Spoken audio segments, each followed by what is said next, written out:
So, as many of you know, I grew up on a farm in Nebraska, which I now co own with my brother Jeff.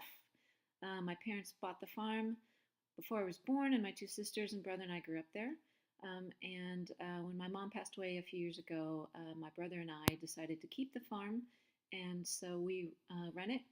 And it's called JPCL Schank Farm, which stands for Jeff, Patty, Charlie's my dad, and Lois is my mom.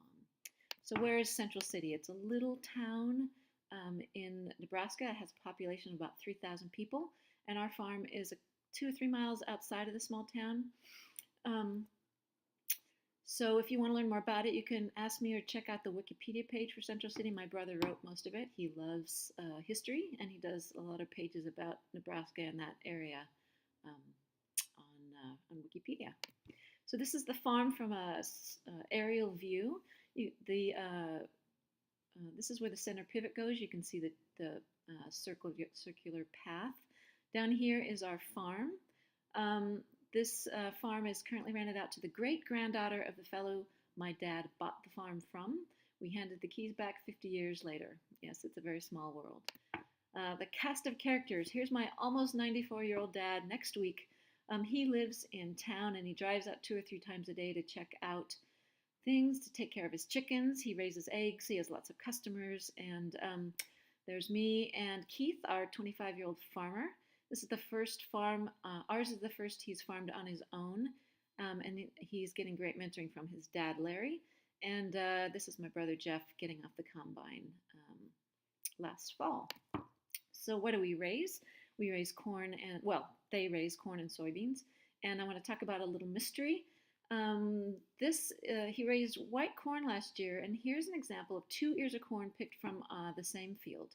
The one on the left, you can see, is white, as expected. The one on the right has a lot of yellow kernels, about half of them, actually. So why is this? I'll give you a hint. The one on the left was picked about 60 feet from the edge of the field, and the one on the right was picked 6 feet in.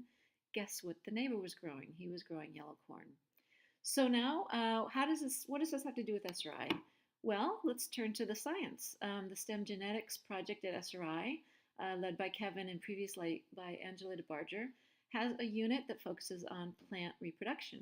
I worked on the unit with the team, and I didn't have a part in choosing the focus, but it's just by chance they chose corn pollination as an example. So what happens when plants reproduce through pollination?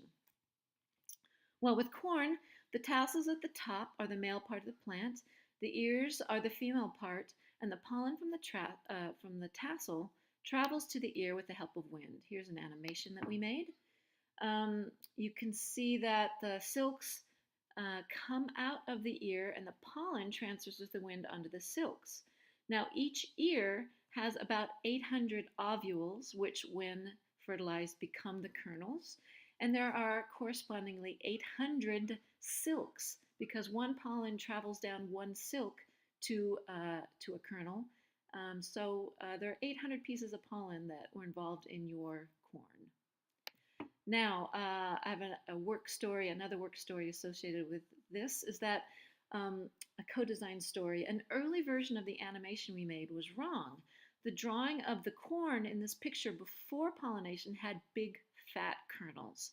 I was asked to post this, but it didn't look right to me.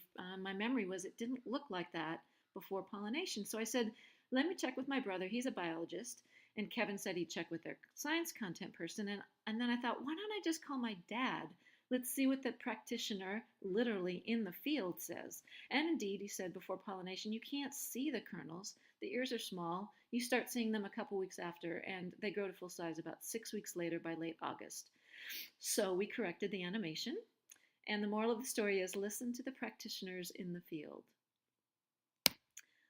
So finally, I just want to thank the STEM Genetics team, everybody at SRI, my dad, my goofy brother Jeff, Keith, our farmer, and special thanks to my mom, who was infinitely encouraging and passionate and infected us kids with a love of science.